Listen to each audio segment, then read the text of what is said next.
Are you someone who never gets lost? Well, this next one might just be for you then. Geoguessr is a game where players have to pinpoint where in the world a random photo has been taken. 23-year-old Oscar Pearce recently competed in the inaugural Geoguessr World Cup, and he joins us now from, you guessed it, well, did you? Adelaide. A very good morning to you, Oscar. Welcome to News Breakfast. Hey, first of all, tell us, what is Geoguessr?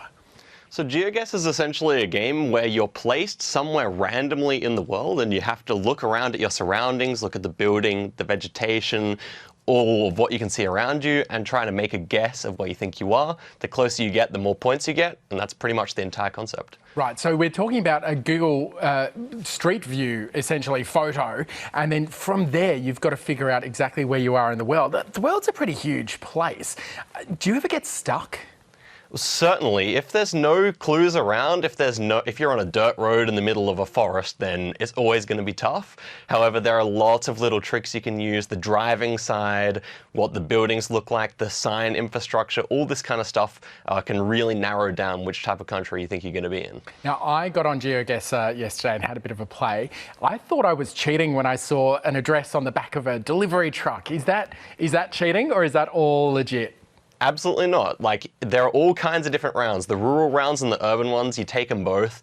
So yeah, if you find an address, that's just your good fortune. Okay, tell us about this World Cup then. So this year it's even bigger than last year, but what did it involve?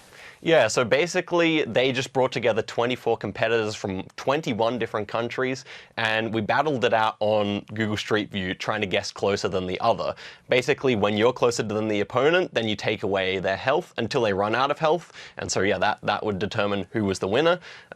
Eventually, the winner was the Dutch competitor Consus, which, I mean, he is just incredible. He can really narrow down the country faster than anyone else. But yeah, it was an absolute blast to take part in. Now, this year's World Cup, are you going to be competing?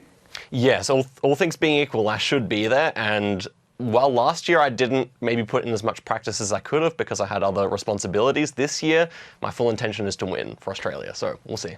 Okay, so actually on practice, is it just doing it over and over and over again, or are you doing other things to help figure out where in the world you might be?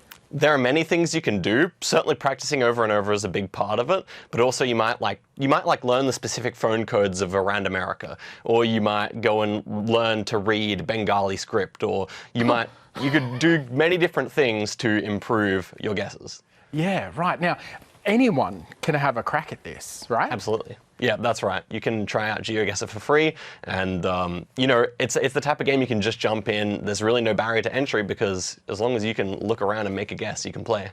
Now, I've fallen down a few YouTube holes, and I'm sure you've done the same, where people aren't actually playing Geoguessr, but essentially doing the same thing and taking somebody's random photo that they've taken on holiday or something and pinning it down.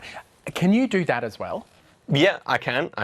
I dedicate myself more so towards Geoguessr, but anyone who plays a lot of Geoguessr will be good at doing that because they'll say, oh, well, we're driving right-hand side of the road, we have this type of signage which is only found in Europe, and then we have this kind of guardrail, or, you know, anything like that. And yeah, you learn to be able to do that. Now, beyond the winnings from the World Cup that hopefully you are going to bring home for Australia, what is this setting you up for in terms of a career, do you reckon? Are you going to be the go-to person when we lose something in the outback?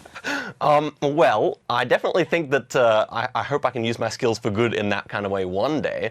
But really, it's just for the love of the game at the moment. Really, it's just something that's so fun to learn, and yeah, I don't know, it's great fun.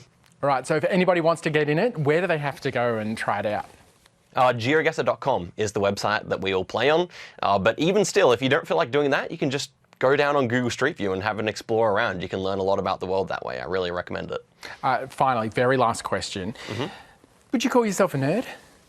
Yes. Proudly? Without a doubt. Yeah, proudly, yes. Damn straight. Good. Me too. Hey, Oscar, thank you so much for joining us and telling us all about Geoguessr. Good luck for the World Cup. Will you come back and let us know how you go? Absolutely, Nate. Thank you very much. Brilliant. Champion. Thank you so much for joining us. Give it a crack. It is actually genuinely fun. It sounds fascinating. I guess part detective work, part geography, part language, part all sorts. Completely clean fun, and you learn about the world without even realising that you're doing it when you give it a crack. It's worth it. Check it out.